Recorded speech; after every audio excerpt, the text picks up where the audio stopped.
약성경 이사야 55장 10절부터 11절까지 말씀입니다. 55장 10절부터 11절까지 말씀을 다 같이 한 목소리로 받들어 읽겠습니다. 이는 비와 눈이 하늘로부터 내려서 그리로 되돌아가지 아니하고 땅을 적셔서 소출이 나게 하며 싹이 나게 하여 파종하는 자에게는 종자를 주며 먹는 자에게는 양식을 줌과 같이 내 입에서 나가는 말도 이와 같이 헛되이 내게로 돌아오지 아니하고 나의 기뻐하는 뜻을 이루며 내가 보낸 일에 형통함이니라. 아멘.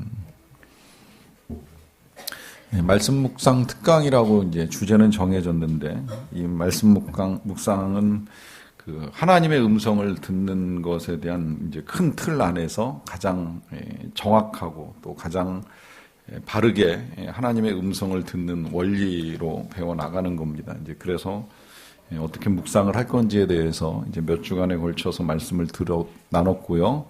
그리고 이제 남은 이제 2시간 동안 어떻게 하나님의 음성을 분별하고 또 어떻게 더 잘 들을 수 있나 하는 이제 문제를 지금 이제 다루려고 하고 있는데요. 어떤 경로를 통해서 하나님의 음성을 듣든지, 여러분들이 그야말로 묵상하시면서 하나님의 음성을 듣든지, 아니면 개인적으로 기도하시면서 하나님께 여쭙고 듣든지, 아니면 누군가를 통해서 설교자나 아니면 각 지체나 자연 환경이나 꿈에서나 혹은 환상으로나 어떤 경로를 통해서 여러분들이 듣든지 한결같이 생겨나는 이제 질문이 있어요. 그건 저도 가지는 질문인데, 이게 지금 하나님이 나에게 주시는 음성이 맞는가? 하나님의 뜻인가? 하나님이 지금 말씀하시는 건가? 하는 이제 의문입니다. 왜냐하면 혼동되거든요. 묵상을 하면서도 그럴 수 있고, 특히 개인적으로 기도하다가 하나님께 여쭈었을 때 처음부터 하나님이 귀에다가 이렇게 생생하게 들려주시면 아무 문제 없을 것 같지요. 근데 실상 귀에다 들려주셔도 이게 하나님의 목소리인가부터 시작을 해서 그 또한 굉장히 헷갈리기 시작을 하는데, 대개는 하나님이 이제 우리의 마음에 직접 말씀하시고 생각에 말씀하실 때가 제일 많기 때문에 생각에서 우리가 답을 딱 듣게 되면 그때부터 더 혼란이 시작이 됩니다. 이게 내 생각이야? 하나님의 생각이야? 이게 내 마음이야? 하나님의 마음이야? 이제 이러면서 복잡함이 일어납니다. 어떤 경로로든 이제 그러한 이 상황에 맞닥뜨리게 될 때, 이제 그래서 중요한 것이 그 다음에는 분별하는 거예요. 이게 진짜 하나님께로부터 온 것인지 아닌지에 대한 분별이 필요합니다.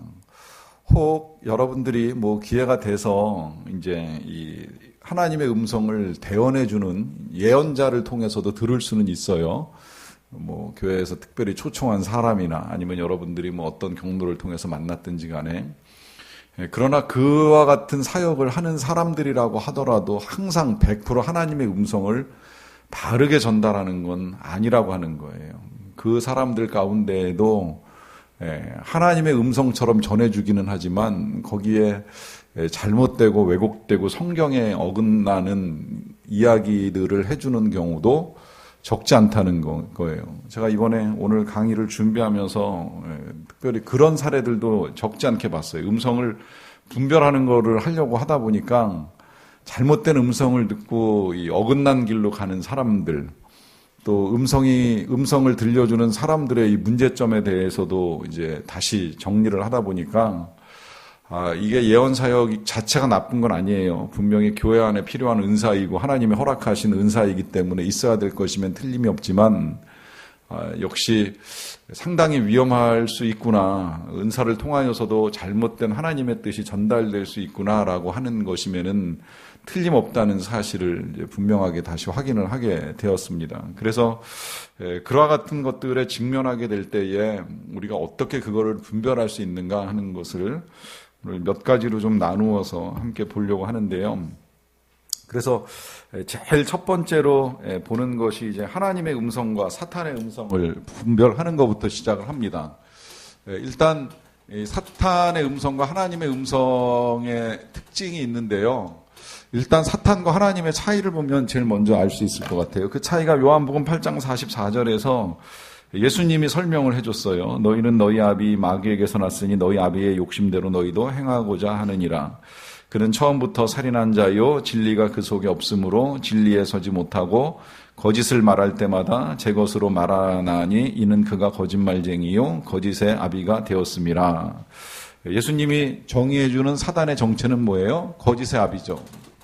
반대로 하나님은 오직 진리만을 말씀하시는 분이십니다. 하나님의 말씀은 거짓이 없어요. 100% 진리예요. 그러나 사단은 항상 거짓된 존재이기 때문에 사람들을 기만합니다. 그리고 그 기만을 우리가 쉽게 알아차릴 수 있는 상태로 기만을 하는 법은 없어요. 아주 지극히 미세하게 혹은 부분적으로 아주 적은 문제를 가지고 하나님의 사람들을 기만합니다. 전체가 왜곡되는 게 아니라는 거예요. 부분적인 왜곡. 그 대표적인 거가 아담과 하와를 유혹할 때 뱀이 했던 말이잖아요. 먹지 말라 하시더냐? 죽을까 하노라? 안 죽는다. 이제 이런 식의 부분적인 기만. 거기다가 이제 조금 더 얹어서 달콤하게 먹어보면 뭐 보암직도 하고 먹음직도 하고 지혜롭게 할 만큼 탐스럽다. 심지어 이렇게까지도 말을 해요. 너희가 하나님처럼 되리라. 어떻게 생각해 보면 틀린 말이 아닌 부분이 있어요. 왜냐하면 그것을 먹는 순간에 사람은 하나님 같이 됐어요. 하나님이 된 건 아니에요. 그런데 하나님 같이 돼서 이제 하나님 노릇을 하려고 그러잖아요. 내가 주인이라고 착각하고 내가 결정하고 내가 선택하고 내 욕심대로 내 마음대로 내 뜻대로 하고 싶어서 굉장히 몸부림을 칩니다. 하나님 같이 됐지만 하나님이 된 건 아니에요. 여전히 하나님은 창조주이시고 통치자이시고 우리는 피조물이고 하나님처럼 살고 싶어 욕망하지만 실상 인간일 수밖에 없다는 사실이 그대로 남아있는데 심지어 하나님이 선포해 주시는 진리대로 결국은 죽을 수밖에 없게 되었는데 그걸 기만해서 결코 죽지 아니하리라부터 시작을 해서 하나님처럼 되리라 하는 말까지 할 정도로 사람을 미혹합니다. 이런 현상이 이제 그 예언 사역 가운데 가장 많이 나타나는 게 뭐냐면 사람의 욕망을 자극해요. 그래서 그 대상에게 항상 좋은 쪽으로만 이야기를 많이 해줘요. 사실 축복 자체는 잘못된 거 아니에요. 저도 학생들 만나고 청년들 만나면 좋은 이야기 많이 해주죠. 축복합니다. 그런데 주의하셔야 될 게 뭐냐면 하나님의 뜻을 전달하는 과정 중에는 때로 이 어렵고 힘든 상황들에 대한 예언도 적지 않았다는 거예요. 성경 속에서 보시면 그래요. 뭐 이사야, 예레미야 선지자 같은 경우만 하더라도 이스라엘이 멸망한다고 예언을 했지 이스라엘은 망하지 않는다고 예언하지 않았어요. 오히려 거짓 선지자들이 그때 당시에 계속해서 왕 주변에서 아무 문제 없습니다. 우리나라는 망하지 않습니다. 이제 이런 식으로 예언을 계속 해줬어요. 심지어 미가야 선지자 같은 경우에는 예레미야의 뺨을 때리면서 하나님의 영이 어찌 너한테 들어가서 그런 말을 한다고 하느냐라고 하면서 네가 거짓말쟁이라고 할 정도로 왜곡해서 좋은 이야기만 하려고 굉장히 애를 썼습니다. 하나님의 뜻은 때로 우리가 받아들이기에 힘들 수 있다는 걸 전제하셔야 돼요. 그게 어떻게 보면 두 번째 나오는 일이라고 할 수 있겠는데요. 사단은 지름길을 제시합니다. 지름길이라고 하는 건 쉬운 길이라고도 볼 수 있겠는데요. 그러면 여러분 반대는 뭘까요? 지름길의 반대는 돌아가는 길, 우회로? 아니에요. 이 지름길, 쉬운 길로만 표현을 하니까 조금 오해의 소지가 있는데 빠른 길이잖아요. 빠른 길이 잘못된 건 아니에요. 그러나 빠른 길에는 위험이 있을 수 있다라고 하는 겁니다. 많은 경우에 하나님의 길은 시간이 걸리기도 하고 어렵기도 해요. 그러니까 지름길이 아니라 뭐 험난한 길이라고도 표현할 수 있을지 모르겠지만 저는 지금 여기서 사탄과 하나님의 차이에서 본다 그러면 옳은 길이라고 표현하는 게 더 적당할 것 같아요. 다만 이 옳은 길이 힘든 길일 수 있다는 거예요. 예를 들면 예수님에게는 하나님의 뜻이 십자가를 지는 거였어요. 그리고 예수님이 베드로한테 예언을 해주실 때에는 네가 오늘 저녁에 닭 울기 전에 나를 3번 부인하리라라고 하면서 굉장히 부정적인 예언을 해주셨어요. 그리고 그 예수님의 사역을 이어나가는 사도 바울이 사역을 다 끝내고 선교를 마치고 다시 예루살렘으로 돌아가게 될 때에 아가보 선지자에게서 받았던 예언은 예루살렘에 가면 붙잡혀서 결박을 당할 거라고 하는 예언이었어요. 이게 다 지름길이 아니에요. 굉장히 힘든 길이에요. 그러나 하나님의 뜻이라고 하는 거죠. 그러니까 우리에게 좋게 들려온다고 해서 이것이 하나님의 뜻이다, 나쁘게 들려온다고 해서 하나님의 뜻이 아니다라고 단정적으로 생각할 수는 없다는 겁니다. 그러다 보면 또 이제 그 하나님의 뜻을 우리가 알아가는 일에 이제 어려움이 생길 수 있는데, 어렵지 않다는 건 마지막에 한 번 더 말씀을 드리겠습니다. 이 지름길의 예로 제가 거기 사무엘상 15장 13절에서 15절 말씀을 이제 기록해 놓았는데요. 일단 좀 보고 더 나눌게요. 사무엘이 사울에게 이른즉 사울이 그에게 이르되 원하건대 당신은 여호와께 복을 받으소서 내가 여호와의 명령을 행하였나이다. 그래요. 이 사건이 무슨 사건인지 아시겠지만 하나님께서 사울 왕한테 명령을 내리셨어요. 아말렉을 진멸하라 하는 명령을 내리셨습니다. 아말렉은 대대로 이스라엘을 괴롭혀왔던 민족이기 때문에 이번 기회에 완전히 진멸해서 동물 하나 남겨놓지 말라고 했어요. 어린아이까지도 용납하면 안 된다고 말씀하셨습니다. 그런데 막상 전쟁에 이기게 된 이 사울왕은 일부의 사람도 남겨놓고 지금 여기 표현한 대로 소와 양을 남겨놨는데 그가 뭐라고 이야기를 하느냐면 내가 여호와의 명령을 행하였나이다 라고 말을 합니다. 여러분, 요것 또한 사탄의 유혹 가운데 한 가지인데 이게 지금 거짓말하고 그 지름길이 이제 섞인 거라고도 볼 수 있겠는데요. 그럼 어떤 현상이 나타나냐면 적당히 순종하고 적당히 타협합니다. 왜? 사단이 적당히 하나님의 말씀을 왜곡해서 전달하는 일을 했기 때문에 그것에 의해서 영향을 받은 사람은 순종도 적당히 하고 또 하나님의 말씀에 따라 행하는 것만 하는 것이 아니라 상황에 따라 타협도 한다는 거예요. 그리고 더 나아가서 지금 여기 사울이 이야기하는 것처럼 내가 여호와의 명령을 행하였나이다라고 하는 거짓 금방 하는 거 볼 수가 있어요. 그러다 보니까 이제 사무엘이 14절에서 이렇게 말하는 거죠. 사무엘이 이르되 그러면 내 귀에 들려오는 이 양의 소리와 내게 들리는 소의 소리는 어찌 됨이니까 하는 질문을 합니다. 그러자 사울이 15절에 대답합니다. 그것은 무리가 아말렉 사람에게서 끌어온 것인데 백성이 당신의 하나님 여호와께 제사하려 하여 양들과 소들 중에서 가장 좋은 것을 남김이요 그 외의 것은 우리가 진멸하였나이다 하는지라. 그래요. 이 사울의 태도에서 보면은 지금 사울은 이 상황에서 사무엘이 모르고 하는 이야기가 아니잖아요. 잘못됐다는 걸 알고 지금 물어보는 거잖아요. 왜 남겨놓으셨습니까? 하나님은 진멸하라고 말씀하셨는데 그중에 일부를 남겨놓은 이유는 무엇입니까? 라고 하는데 거기에 대한 사울의 답변이 뭐예요? 죄의 정당화를 하고 있다는 겁니다. 혹시라도 우리가 질문하면서 하나님 이거 해도 돼요? 말아요? 안 돼요? 라고 질문을 했는데 그 질문하는 것 중에 이게 뭔가 잘못된 마음, 뭔가 불편한 마음이 들어서 질문을 하게 될 때에 그게 잘못된 줄을 알면서도 내가 질문하는데 혹 누군가 내 마음에다가 아이 괜찮아 이런 마음 주면 그게 죄의 정당화라는 이야기예요. 지금 진멸하지 않은 거, 남겨놓은 거 거기에다 이유를 덧붙였어요. 여호와를 위하여. 당신의 하나님께 제사하기 위하여라고 하는 거짓된 구실까지 덧붙인 이 모든 것들은 다 죄의 정당하고 죄의 정당화는 사단의 뜻이지 하나님의 뜻이 아니라는 거예요. 그럼 하나님의 뜻은 뭐예요? 하나님의 뜻은 죄의 정당화가 아니라 회개입니다. 하나님은 그 즉시 이건 잘못됐다라고 우리의 선한 양심을 두드리시면서 회개하라고 하나님 요청하세요. 아담과 하와가 선악과를 먹었을 때에 안타까운 게 계속 죄를 정당화시킨 거예요. 책임을 전가한 거죠. 뱀 때문입니다. 혹은 뭐 하와 때문입니다. 그냥 잘못했습니다 한마디면 되는 거예요. 하나님, 제가 잘못했습니다. 하나님의 뜻을 거스렸습니다. 하나님이 원하시는 건 이 대답인데 나를 정당화하고 싶다 보니까 책임을 전가하는 일까지 이루어지게 되는 거죠. 이런 상황에서 죄를 정당화하면 누가 제일 좋아해요? 사탄이 제일 좋아해요.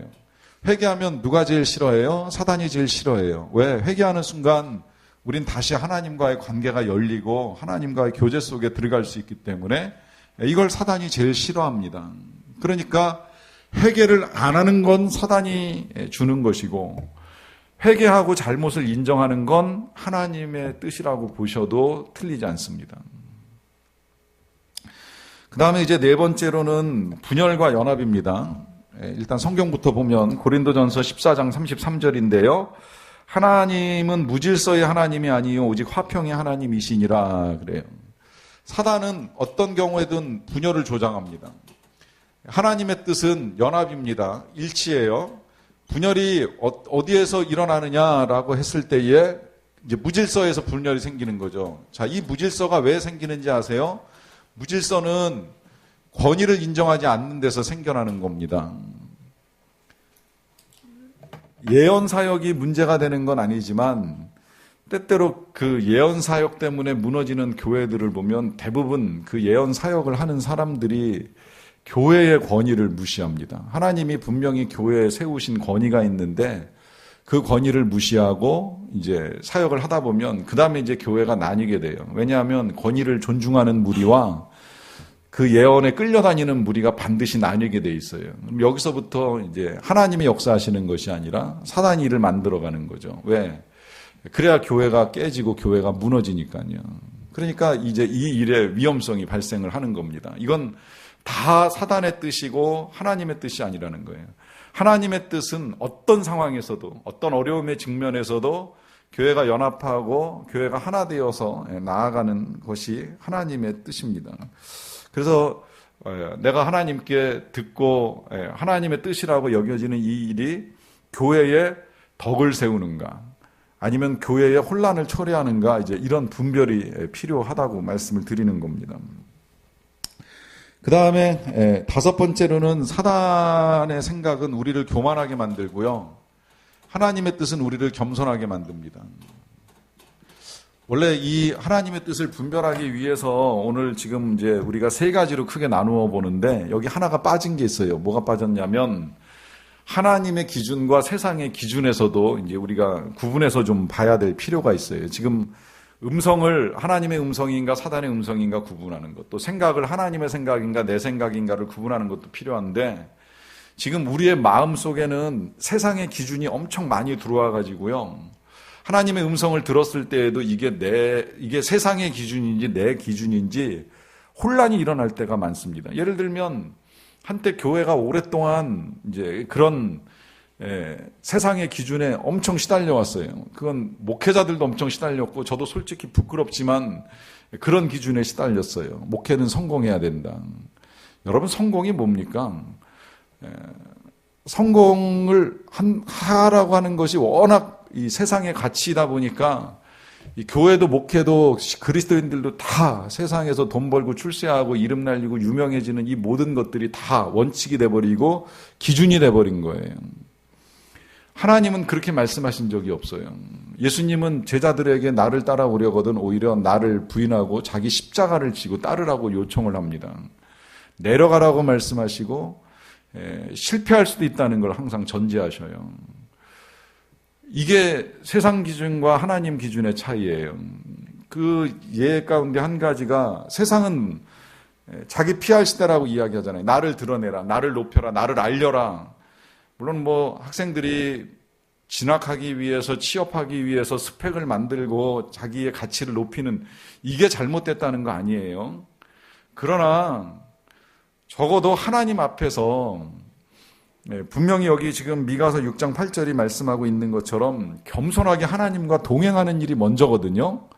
그리고 어떤 진로를 향해 나아가더라도 결국은 하나님이 영광을 받으셔야지 내가 영광을 받는 일을 취한다라고 하면 그건 사단의 생각이고 사단의 뜻이에요. 그게 교만이 되는 거예요. 여기 미가서 6장 8절에 특별히 그 하나님의 뜻을 우리가 아는 원리 중요한 거 세 가지가 다 정리되어 있어요. 보시면 사람아 주께서 선한 것이 무엇임을 내게 보이셨나니 여호와께서 내게 구하시는 것은 세 가지. 첫째, 오직 뭐하라고요? 정의를 행해라. 이게 첫째 하나님의 뜻이고요. 둘째, 인자를 사랑하라. 인자를 사랑한다는 요 단어는 어진 사람이라는 표현이 아니라 인자 자체가 사랑이에요. 인자 자체가 영어로 러브, 체리티 뭐 이렇게 번역이 되어 있는데 사랑을 사랑한다는 건 사랑을 행한다는 의미로 해석을 하는 게 제일 정확한 해석이고요. 이게 두 번째고요. 그 다음에 세 번째 뭐예요? 겸손하게 하나님과 함께 행하는 거. 이거 세 가지만 가지고 있어도 하나님의 음성을 분별하는 건 어렵잖아요. 정의로운가? 사랑을 실천하는가? 겸손하게 하고 있나? 보시면 하나님의 뜻 정확하게 딱 분별이 되는 거죠. 그 다음에 이제 마지막으로 수단의 문제입니다. 수단. 이 수단이라고 하는 거는 방법인데 이걸 이제 악하게 사용할 것이냐 선하게 사용할 것이냐라고 하는 거예요. 때때로 교회는 이 수단을 잘못 사용해가지고 하나님의 뜻을 거스르는 일들도 많았어요. 예를 들면 십자군 전쟁이 그런 케이스이고 또 이 개혁 시대의 종교 개혁자들과 구교와의 전쟁 같은 경우가 그렇습니다. 여러분 선한 목적을 달성하기 위해서는 방법도 선해야 됩니다. 예를 들어서 이 신학생들이 설교를 해야 되는 상황에 놓일 때가 종종 있는데 설교를 하기 위해서 책이 없다 보니까 학교 도서관에 가서 신학교 도서관에서 책을 정상적으로 빌리지 않고 훔쳐다가 설교를 준비한다. 혹은 빌렸다고 하더라도 제 시간에 반납하지 않고 자기 혼자 계속 가지고 있다. 이게 다 악하다는 거예요. 절대 정당화될 수 없는 일들이라고 하는 겁니다. 목적은 선하잖아요. 설교하는 거 얼마나 귀한 일입니까? 하나님의 뜻을 선포하는 일인데. 그러면 방법도 선해야 돼요. 그래서 옛날에 왜 낙태 반대 운동 하는 사람이 하나님의 음성을 들었다고 하면서 낙태 수술 전문으로 하는 의사를 죽이는 일, 이거 안 되는 거예요. 하나님은 그런 방법으로 하나님의 뜻이 전달되는 걸 절대 원하지 않아요. 십자군 운동으로 기독교를 전파한다. 개혁교회를 전하기 위해서 전쟁을 한다. 다 하나님의 뜻이 아닙니다. 하나님의 뜻이라고 하면 목적도 선해야 되고 방법도 선해야 돼요. 그러니까 교회에 헌금을 한다 그러면 로또 맞아서 헌금하는 것이 아니라 내가 수고한 거 가지고 헌금하는 거예요. 내가 땀 흘려서 얻은 소득을 가지고 헌금하는 게 선한 수단인 거예요. 목적을 위해서 수단을 악하게 쓸 수는 없다는 겁니다. 그러니까 이런 정도의 기준을 가지고 이제 우리가 분별할 수 있을 것이고요. 그 다음에 하나님의 생각과 내 생각을 이제 결정하는 거, 어떤 결정을 해나갈 때에 몇 가지 판단의 기준이 될 수도 있을 것 같아요. 첫째는 뭐냐면 하나님을 영화롭게 하는 결정인가 하는 겁니다. 특히 조심해야 될 거, 거기 지금 예레미야 17장 9절 말씀을 보시면 만물보다 거짓되고 심히 부패한 것이 마음, 우리의 마음 아닙니까? 그렇기 때문에 이런 마음을 가지고 하나님을 영화롭게 하기 위한 결정, 우리가 하나님의 영광을 위하여 때때로 기도하는 일들이 많은데 잘 생각을 해보셔야 돼요. 진짜 하나님의 영광을 위한 건지 내 유익을 위한 건지. 때때로 지금 옳은 길, 여기서 제가 중요한 거 하나 빼먹었네요. 이 옳은 길을 갈 때는요, 손해가 뒤따릅니다. 손해. 때로는 불이익이 뒤따라요. 이거 조금 이따 다시 나오니까 한 번 더 볼 수 있을 것 같아요. 넘어가서 볼게요. 자, 그 다음에 이제 두 번째로는 혹시라도 내가 포기할 구실을 찾고 있는가라고 하는 질문을 해보셔도 좋을 것 같아요. 우리가 하나님의 뜻을 이루어가는 과정 중에요, 이제 두 가지 힘든 시련을 만날 때가 있습니다. 하나는 이루어지지 않는 시련을 만날 때예요. 그러니까 기도하거나 혹은 말씀을 듣고 이걸 해야 되겠다라고 하는 마음을 주셔서 시작은 했는데 막상 시간이 가요. 1년, 2년, 3년, 4년 시간이 가는데 변화가 안 일어나요. 예를 들면 아브라함에게 아들을 주시겠다는 하나님의 약속이 무려 15년 이상 아무 반응이 일어나지 않았잖아요. 그러면 둘 중에 하나예요. 포기하든지 다른 방법을 찾든지 하는 문제가 생기잖아요. 이제 그 가운데 이건 하나님의 뜻이 아니었나 봐라고 하는 쉽게 포기를 하게 될 때에, 물론 이 포기도요, 잘못 듣고 기다려왔던 것들이면 포기해야 되는 일들이 있어요. 제가 이번에 다시 사례를 몇 군데 이제 연구를 하다 보니까 그런 사례들이 있더라고요. 이 잘못된 예언자에게 현재 사귀고 있는 남자랑 결혼할 것이라고 하는 이제 이 예언을 들었던 한 자매가 남자를 만나면 만날수록 시간이 가면 갈수록 그 남자가 아니라는 사실이 점점 더 많이 보이는 거예요. 처음엔 그냥 하나님의 뜻이라고 해서 만나보긴 했는데 만나다 보니까 뭐 진짜 사람이 불량하기가 이를 데 없고 무책임하고 하나님을 믿지도 않고 온갖 나쁜 짓, 나쁜 말, 나쁜 행동 다 하는 이제 그런 남자라는 사실을 알게 된 경우죠. 혹시라도 그런 상황이면 다시 하나님의 뜻을 여쭤봐야 돼요. 그리고 잘 들어봐야 돼요. 진짜 이 남자랑 계속 내가 교제하는 게 맞는지 결혼하는 게 맞는지. 그런 경우에는 때로 내가 지금 이 싱글이라고 하는 상황을 면하기 위한 욕심에 의해서 이 남자를 붙들고 있는지, 아니면 그동안에 교제해 온 것에 대한 되물리는 것이 아깝고 속상해서 붙들고 있는지 명확한 판단이 필요합니다. 그 판단에 필요한 것이 첫째가 내가 이 사람을 붙들고 있는 게 하나님 때문인가 나 때문인가. 하나님의 영광을 위해서 내가 이 사람을 위해 죽도록 헌신할 것인가, 아니면 지금까지 해왔던 나의 모든 수고에 대한 손실이 아까워서 붙들고 있는가, 명백하게 구분이 되는 거예요. 그게 만약에 하나님의 영광을 위한 것이면 포기하면 안 돼요. 근데 이제 거기에 포기하는 구실을 또 만들 수 있죠. 2년 동안 3년 동안 사귀어봤는데 영 아니더라. 이 사람은 영 안 되겠더라. 이제 구실을 찾는데, 정말 하나님의 영광을 위한 나의 결정, 하나님의 뜻에 따른 결정이라고 하면 포기하면 안 됩니다. 왜냐하면 그 일을 시작하신 분이 하나님이시기 때문에 그 하나님이 이루신다는 거예요. 언제까지? 그리스도 예수의 날까지, 주님 오실 때까지 이루십니다. 예를 들면 대표적인 예가 가족 구원 같은 경우에 절대 포기할 수 없는 일이죠. 그거는 나에게 이익되는 것보다 실은 가족이 불쌍하고 가족이 구원받는 게 하나님께 영광이 되니까 너무 명백한 결과예요. 그런데 기도하다 보면 아무리 기도해도 영혼이 변하는 게 보이지 않거든요. 달라지질 않아요. 그러면 포기할 구실을 찾아요. 이 사람은 하나님이 버리셨나, 이제 이런 생각이 들 때가 있어요. 그때 여러분 바로 이 말씀 잊지 마시기 바랍니다. 그 일을 시작하신 이가 하나님이시기 때문에 하나님이 이루신다는 거예요.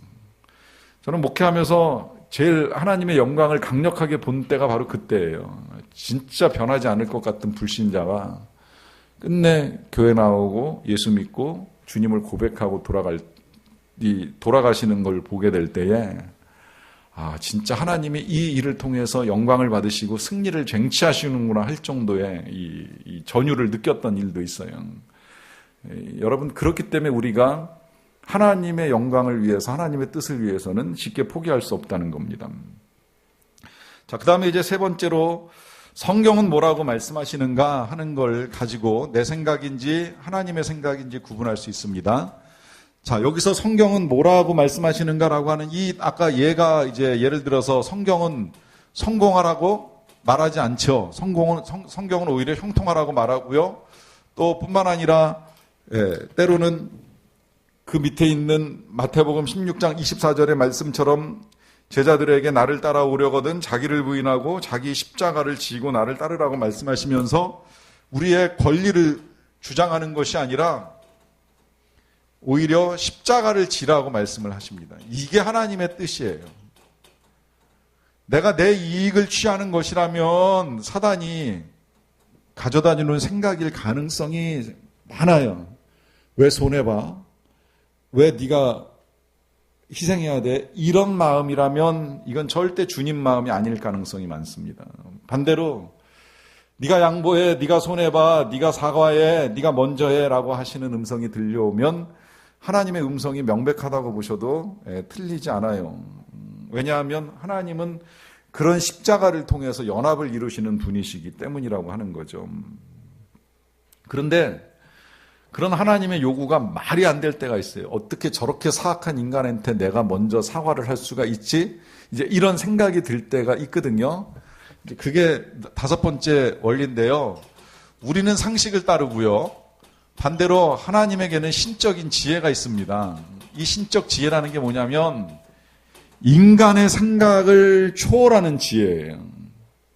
예를 들면 전쟁 어떻게 해야 돼요? 무기를 만들어야 돼요. 무기를 준비해야 돼요. 또 병사를 훈련해야 돼요. 수가 많으면 많을수록 좋아요. 무기도 뭐 어마어마할수록 강한 거 아닙니까?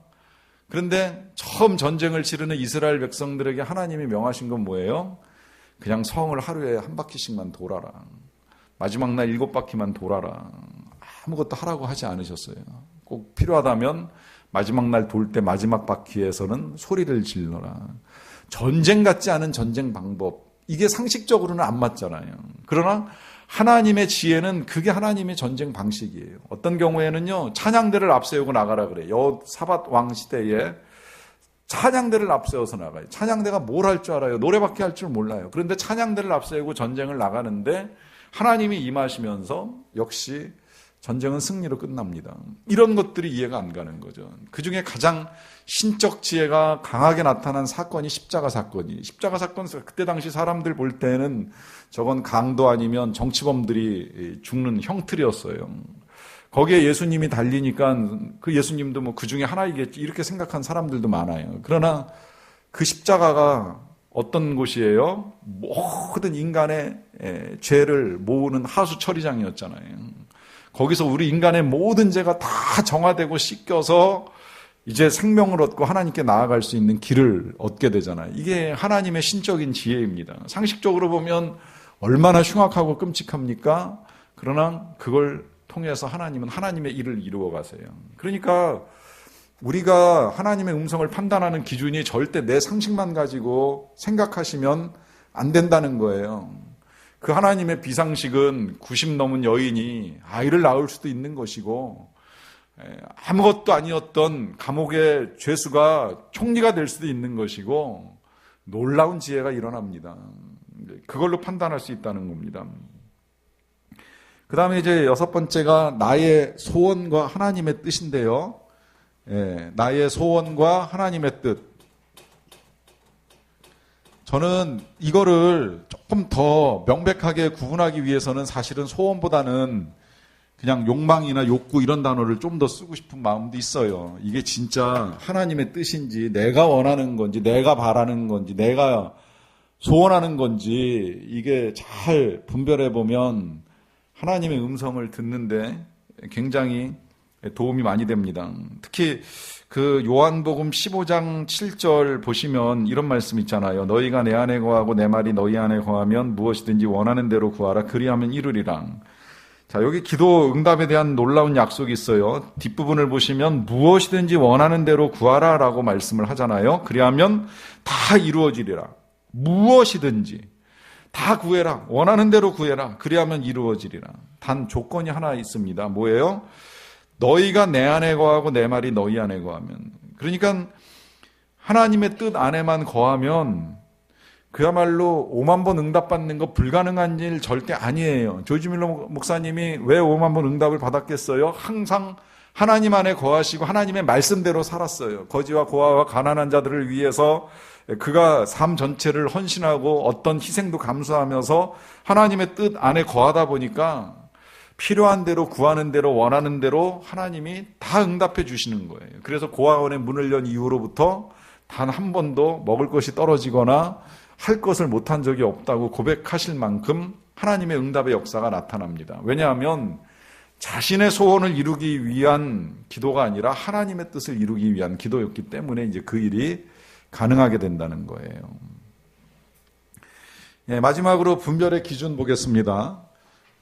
저 개인적으로는 하나님의 음성을 듣는 것에 대한 많은 말씀들을 나눌 때에 가장 중요하게 생각하는 시간이 오늘이고 그 시간 중에서도 이제 마지막 요 세 번째, 분별의 기준, 요것만 명백하게 머릿속에 담아 놓으셔도요, 이제 내가 뭐 묵상을 하던 아니면 뭐 어떤 경로로 하나님의 음성을 듣든지 분별하는데 아주 유익이 많이 됩니다. 그래서 이제 그거 정리해 드릴게요. 첫 번째로 객관적인 증거라고 표현을 했는데, 이건 이제 외적 증거를 말하는 거예요. 뭐 내지는 이제 환경이라고도 보통 표현을 할 수 있는데, 요 환경은 조금 나중에 이야기할게요. 일단 외적 증거로 첫 번째로는 하나님의 말씀에 근거하는가 하는 이제 질문을 해보는 겁니다. 이 말씀에 근거할 때에 이런 오해는 하지 마세요. 혹시라도 내가 하나님의 음성을 들은 것 같기는 한데 이게 진짜 맞는지 안 맞는지 확인하기 위해서 말씀을 좀 봐야 되겠다 해가지고 성경을 열어서 어느 한 절을 딱 찍어가지고 확인을 하는 작업, 이거 분명히 아닙니다. 또 하나님의 음성을 듣기 위해서 정말 성경 펴가지고 한 군데 하나님이 뭐라고 말씀하시는지 듣고 싶다고 짚어서 보는 거, 이거 아니에요. 여러분, 사탄도 하나님의 말씀을 가지고 사람들을 기만합니다. 예수님도 그렇게 시험 당했어요. 뛰어내려봐라. 성경이 너를 받들어서 너를 다치지 않게 하시리라고 약속하지 않았느냐. 성경 가지고 시험을 해요. 하나님의 말씀을 가지고 시험합니다. 하나님의 말씀도 시험의 도구가 될 수 있어요. 여기서 하나님의 말씀에 근거하고 있느냐라고 하는 건 성경 전체에서 우리에게 알려주고 계시는 말씀, 그것이 다른 말로 표현하면 하나님의 성품에 근거한다는 겁니다. 성경이 말씀하고 있는 하나님의 성품, 그것에 위배되지 않는가 하는 질문을 해보시면 된다는 거예요. 그런데 이 성품을 실은 우리가 알아야 돼요. 하나님이 어떤 분이신지를 알아야 돼요. 뭐 일반적으로 알고 있는 뭐 하나님은 선하시다, 사랑이시다, 뭐 용서하신다, 자비하시다. 거기다가 이제 조금 더 나가면 때때로 진노하신다, 보복하신다, 대적하신다 하는 여러 가지 하나님의 성품이 있는데요. 여러분이 하나님의 성품을 우리가 단편적으로 쉽게 알고 지나갈 수 있는 것들이 아니에요. 실은 우리의 믿음은 구원받은 이후로는 하나님 아버지 앞에 갈 때까지 하는 작업이 하나님의 성품을 알아가는 작업이에요. 하나님이 어떤 분이신지 알아가는 작업을 해야 돼요. 그리고 진짜 여러분들이 하나님의 음성을 잘 듣기 원하면 원할수록 하나님을 알아가는 작업이 필요합니다. 왜냐하면 우리가 아는 만큼 들을 수 있는 거거든요. 아는 만큼 하나님이 말씀하시는 거를 경험할 수 있거든요. 그러니까 이 하나님을 알아가는 건 굉장히 중요한 일인데, 그 하나님을 알아가기 위해서 어떻게 해야 된다? 성경을 읽으셔야 돼요. 아니면 설교를 들으시든지 계속 하나님을 알 수 있는 길들을 열어 가셔야 돼요. 그래서 근본적인 하나님의 뜻을 우리가 어느 정도 알고 있으면 딱 듣고 나서 분명히 알 수 있어요. 아, 이게 하나님이 지금 나에게 말씀하시는구나. 그게 정확하지 않을 때에 검증하는 걸로 존 비비어 목사님이 아니라 달라스 윌라드 목사님은 이렇게 표현하더라고요.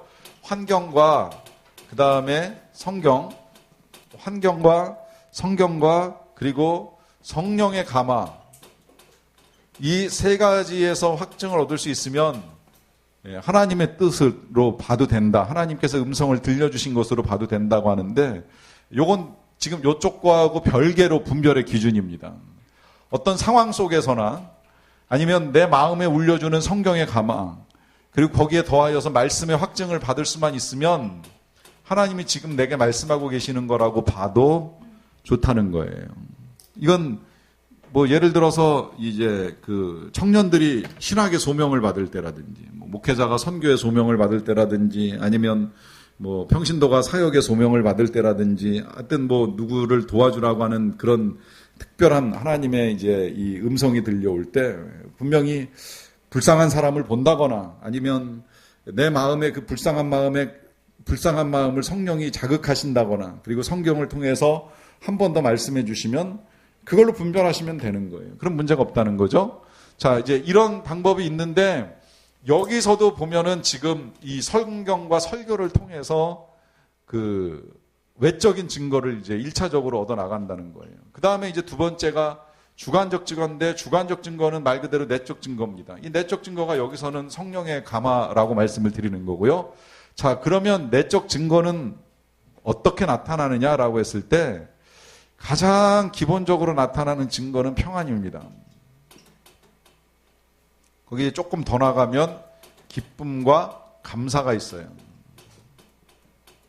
평안.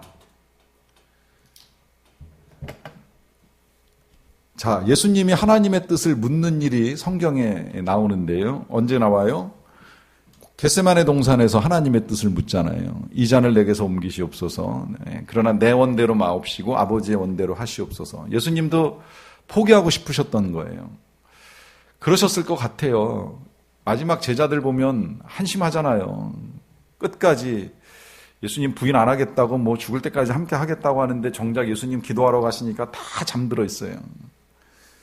그리고 자기들끼리 누가 더 크냐 이제 그런 싸움만 하고 있어요. 베드로 보니까 성질 하나도 안 버렸어요. 금방 칼 들고 로마 군병 귀 자르는 거 보면 달라진 게 하나도 없어요. 조금 전에 서로 사랑하라, 내가 다시 말하노니 사랑하라 말한 그 시간으로부터 몇 시간 지나지도 않아서 칼 빼들고 칼을 휘둘러요. 어떻게 보면 포기하고 싶지 않으셨겠어요? 그런 제자들을 위해서, 뭐 제자들이 그 정도니 뭐 사람들은 말할 것도 없는데 이 사람들을 위해서 십자가를 진다? 포기하고 싶으신 거예요.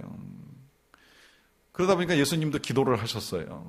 이 잔을 좀 지나가게 해주실 수 없을까요? 내 원대로 마시고 하나님의 원대로 해주십시오.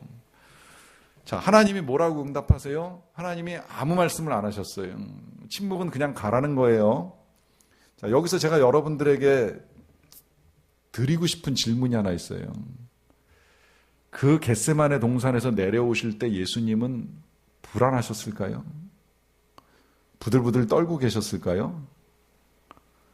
절대 그렇지 않습니다. 하나님의 뜻을 확인하고 나서 가는 길은요, 그 길이 십자가의 길이어도 마음에 불안감이 절대 생기지 않습니다. 이게 하나님의 뜻입니다. 저는 가끔 하나님이 이 헌금을 하라고 명하실 때가 있어요. 사실 그럴 때가 좀 어떤 데는 되게 괴롭죠. 뭐 돈도 없는데 갑자기 헌금을 하라 그러면 이거 어떻게 하나. 그러면 이제 확인의 과정을 몇 번 걸쳐요. 저도 이런 경로들을 통해서. 그런데 하나님의 뜻인 게 확인이 되고 그 다음에 하기로 결정을 하면 그때부터는 아깝다, 손해본다 하는 마음 일치 없어요. 불안한 마음 없어요. 주의 평안 가운데 그 다음에 가는 거예요. 아니 오히려 기쁨과 감사하죠. 왜냐하면 그렇게 할 수 있다는 사실 얼마나 감사한지 몰라요. 하나님의 뜻을 따라가는 길은 십자가의 길 가더라도 불안하지 않아요. 바울이 아가보 선지자에 의해서 예루살렘에 가면 결박당할 것이라고 하는 이야기를 듣고 예루살렘에 올 때 떨었을까요? 불안했을까요? 절대 그렇지 않습니다. 하나님의 뜻을 따라가는 사람에게는 불안함이 없는 겁니다. 오히려 하나님이 주시는 평안이 있고 그 평안이 발전하면 기쁨도 있고 감사도 있는 거예요. 여기 이 사실로 이제 확인이 돼요. 그 다음에 이제 세 번째 확인 절차가 또 있어요. 그건 뭐냐면 그리스도의 몸. 그리스도의 몸이라고 하는 의미 아시죠? 우리의 몸이 아니에요.